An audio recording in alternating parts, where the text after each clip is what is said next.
जय गुरुदेव। परम संत बाबा जय गुरुदेव ने मानव समाज के आत्म कल्याण के लिए बहुत सारे काफ़िले निकाले, जिससे कि इंसान को मोक्ष मिले और मुक्ति मिले, भगवान और परमात्मा को देखने का अधिकार मिले। इस मानव समाज में भगवान और परमात्मा दिखाई सुनाई नहीं देता, बिगर गुरु के, बिगर सदगुरु के। परम संत बाबा जय गुरुदेव ने कुछ बात किताबों में लिखी हैं, जो आपको मैं बताता हूँ। प्रभु के पाने वाले, जब हम तुम जीवात्माएं भगवान को पाने के लिए प्रयत्न करती हैं, कोशिश करती हैं, तो दुनिया में आते हैं। वो भगवान मनुष्य शरीर देकर हमें इस संसार में भेजता है, उस भगवान और परमात्मा को प्राप्त करने के लिए। जो भगवान एक आत्मा को भेजता है अपने घर ले जाने के लिए, वो गुरु और सदगुरु के रूप में आती हैं और मानव समाज के सभी धर्मों को समझाती हैं, सत्संग सुनाती हैं, सेवा करवाती हैं और भजन कराकर अपने लोक ले जाती हैं, जिसे हम सतलोक कहते हैं। सुनाकर प्रेम का संदेश दुनिया को जगाते हैं। प्रेम संसार का एक आधार है। आज सारे मानव समाज का ये आधार है कि प्रेम से हिल मिल कर रहें। जब तक प्रेम नहीं होगा, महात्माओं से प्रेम नहीं होगा, घर परिवार सुख शांति में नहीं रहेगा। तो प्रेम का रूप होते हैं, प्रेम का गीत गाते हैं संत महापुरुष। सत्संग के माध्यम से सभी मानव समाज को जोड़कर परमात्मा की भक्ति करवाते हैं। आज हम तुम मिलकर अगर हमने भगवान और परमात्मा नहीं देखा, तो हमारा ये मनुष्य शरीर जिससे हम भगवान को प्राप्त कर सकते हैं, फिर ये आत्मा 84 लाख योनियों में भ्रमण करेगी। बड़े वे भाग्यशाली हैं जो उनके पास आते हैं। कुछ जीवात्माएं भगवान को प्राप्त करने के लिए सभी मंदिरों में, मस्जिदों में, गुरुद्वारों में, चर्चों में जाती हैं। सभी सत्संग साधु महात्माओं के पास जाती हैं। 10 साल, 20 साल, 30 साल गुजर जाते हैं। भगवान और परमात्मा के दर्शन, उसका दीदार नहीं होता, परमात्मा नहीं मिलता, मोक्ष नहीं मिलता, मुक्ति नहीं मिलती, तो हमारा ये जीवन व्यर्थ चला जाता है। इसी संसार में कुछ परमात्मा का एक जीवात्मा इस संसार में सत्य बताने आती है। सत्संग सुनाकर, परमात्मा का बोध कराकर आत्माओं को सतलोक, अनामी लोक तक भेजती है। प्रेम की एक नई निकट दुनिया उनके बसाते हैं। हम एक सत्संग से जुड़ जाते हैं। सत्संग होता है सभी को सत्य बताकर एक जगह इकट्ठा करना। जिस प्रकार से एक एक जीवात्माओं को नहीं समझा जाए, सबको इकट्ठा करके एक साथ ज्ञान दे दिया जाए अपने घर जाने का। परम संत बाबा जय गुरुदेव ने बताया, हम आए उस देश से जहाँ तुम्हारा धाम, और तुमको घर पहुँचाना एक हमारा काम। सभी धर्मों को, सभी मजहबों को उस भगवान का, उस परमात्मा को पाने का पूरा अधिकार है। इस कलयुग में सहज और आसान युक्ति कर दी गई है। आज अगर मानव समाज में उस भगवान को, परमात्मा को हम नहीं प्राप्त कर सके, तो हमारा ये जीवन व्यर्थ चला जाएगा। 7 सत्संगियों के मोह अग्नियों में जो जला करते थे, सत्संगी होते हैं जो सत्य पर चलते हैं। उनके साथ दूसरे समाज के लोग भी आते हैं, तो एक दूसरे से प्रेम कराकर, सेवा कराकर, सत्संग कराकर, भजन करवाकर सद्गुरु, साध और चेला पार करते हैं। सत्य बताकर आत्माओं को, सभी आत्माओं को ज़रूरत है सत्य की, क्योंकि सतलोक सब आत्माओं का घर है। कबीर दास ने कहा था, सच बराबर तप नहीं। अगर आप हम सब मिलकर सच बोलेंगे तो हम उस परमात्मा के घर चले जाएंगे। अगर हम झूठ बोलेंगे तो हम 84 लाख योनियों में चले जाएंगे। जब भी तो कहा था सच बराबर तप नहीं, झूठ बराबर पाप। जिसके हृदय साच है उसके हृदय परमात्मा आप। अगर हम सच बोलेंगे तो परमात्मा आपके हृदय में, आपकी आत्मा में विराजमान रहेगा। तो आज आपका ये पूरा अधिकार है, आप गलत काम करो या सही काम करो, अच्छा करो या बुरा करो। वे प्रभु के प्रेमियों के साथ सत्संग से जुड़ते हैं। इस संसार में 3 तरीके के इंसान होते हैं, एक जो बुरा करते हैं, एक जो अच्छा करते हैं, तीसरे हैं जो भगवान की खोज करते हैं। जो बुरा करते हैं वो भी भगवान का नाम लेते हैं, जो अच्छा करते हैं वो भी भगवान का नाम लेते हैं, और जो भगवान को खोजते हैं वो भी भगवान का नाम लेते हैं। तो तीनों इंसानों को जब तक कोई गुरु नहीं बनाता, कोई सद्गुरु नहीं बनाता, कोई साध की युक्ति नहीं करता, तो आत्म कल्याण नहीं होता। आत्म कल्याण कहते हैं परमात्मा को देखना।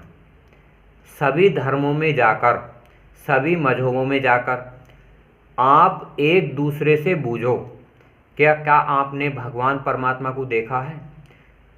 99% आदमी, कोई भी मानव समाज का आदमी मना कर देता है, क्योंकि जब तक कोई सद्गुरु नहीं मिलता आत्मा सतलोक नहीं जाती। असत दुख द्वंद्व दुनिया की दुर्दशा छोड़कर भागे। असत मतलब असत्य। अगर हम दूसरों से असत्य बोलेंगे, चुगली निंदा द्वेष भावना रखेंगे, तोड़ फोड़ आंदोलन करेंगे, अगर हम किसी जीवों को सताएंगे तो हमारी आत्माएं उस परमात्मा के घर नहीं जा सकती। तो हमें क्या चाहिए?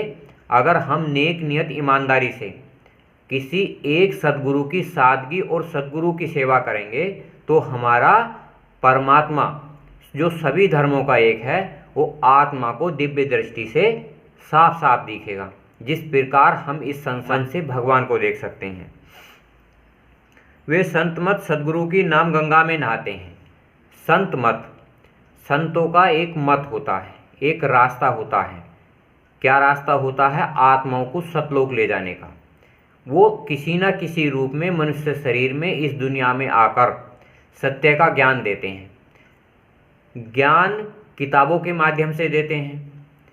सारे धार्मिक ग्रंथों में परमात्मा का प्रचार, परमात्मा का गुणगान और परमात्मा की महिमा बताई गई है।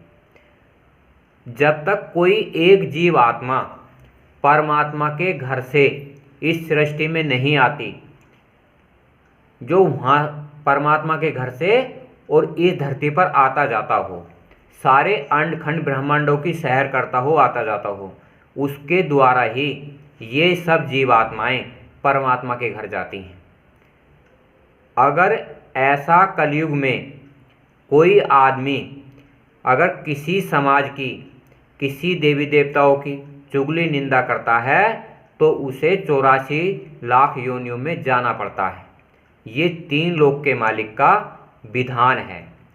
परम संत बाबा जय गुरुदेव ने भी साफ साफ कहा था, जैसा जो कर्म करेगा उसके प्रारब्ध के अनुसार वैसे वैसा ही भोगना पड़ेगा।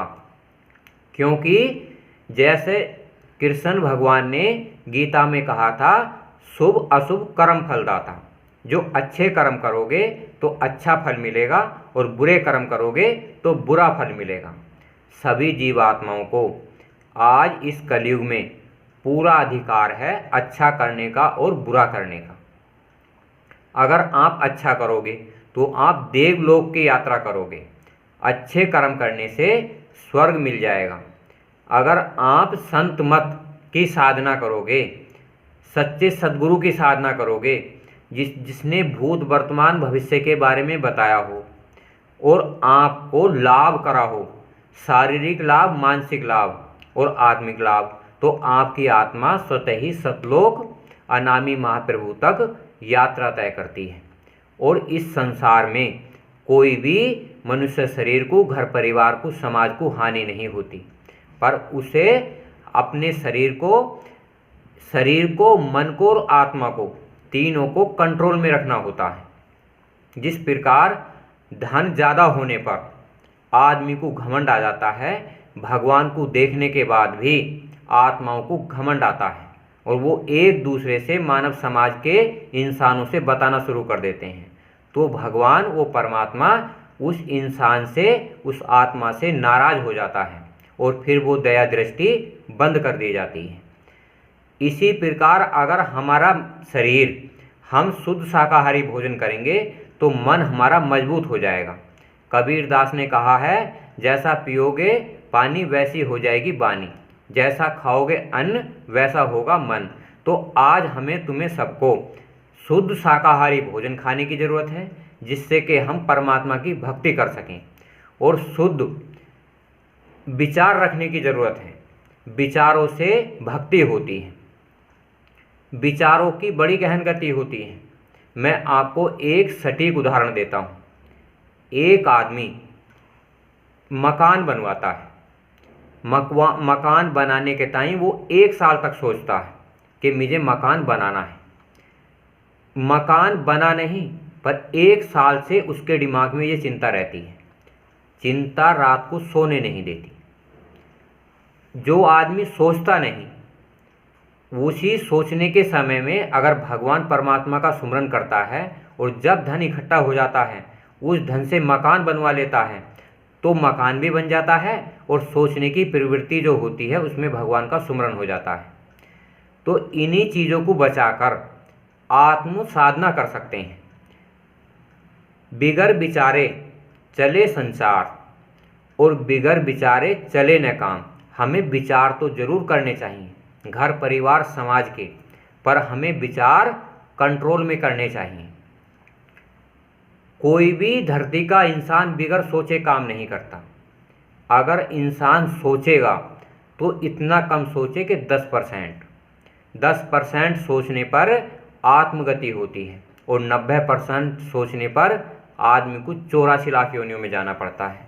क्योंकि जब मन विचलित होता है तो उसे कहीं ठिकाना नहीं मिलता, रातों को नींद नहीं आती, सोचने की प्रवृत्ति इतनी तेज हो जाती है कि शरीर में व्याकुलता आ जाती है। आज ये शुभ अवसर है इस कलयुग में, क्योंकि परम संत बाबा जय गुरुदेव ने और पीछे के सभी महात्माओं ने कहा है कि ये कलयुग मलिन युग है। मलिन युग का मतलब है इसमें बहुत सारे दुख हैं। इतने दुख हैं कि हर पग पग में दुखों का भंडार है और हर पग पग में सुखों का भंडार है। आदमी, जो जीव आत्माएं हैं, वो सुख और दुख में दोनों में बह रही हैं। संसार में इतने साधन बना दिए गए हैं कि एक एक आत्मा उन साधनों पर बहती चली जा रही है।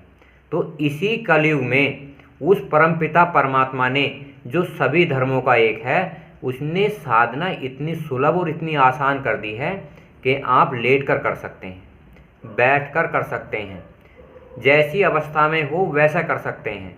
परम संत बाबा जय गुरुदेव ने साफ साफ कहा था, कलयुग केवल नाम आधारा और सुमर सुमर नर उतरे पारा।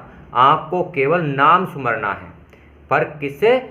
गुरु से, सदगुरु से और साध से युक्ति लेकर। युक्ति से मुक्ति है। जय गुरुदेव।